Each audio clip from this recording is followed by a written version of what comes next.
Hello and welcome to Okuma. My name is Yannick Laubach and I'm a product specialist for Machining Center and Double Color Machining Center at Okuma.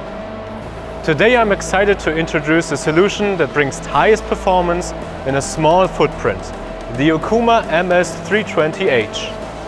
This horizontal 4-axis machining center is built for one purpose: fast and precise machining in a compact design.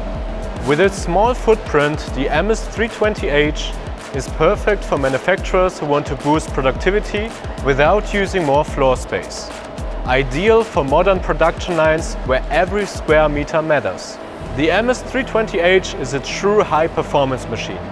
It offers high-speed spindle and rapid axis movement for shorter cycle times, plus an integrated gantry loader with a loading and unloading cycle below 6 seconds.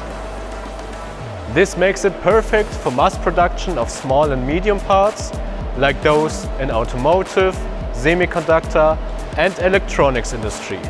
On top of that, Okuma's Thermo-Friendly concept guarantees stable machine precision, even during long production runs or when temperatures change during the day.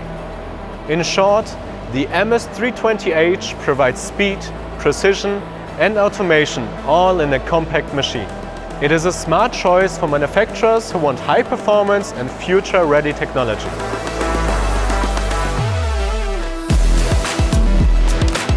If you want to learn more about the MS-320H, contact us via info-ovg@okuma.eu.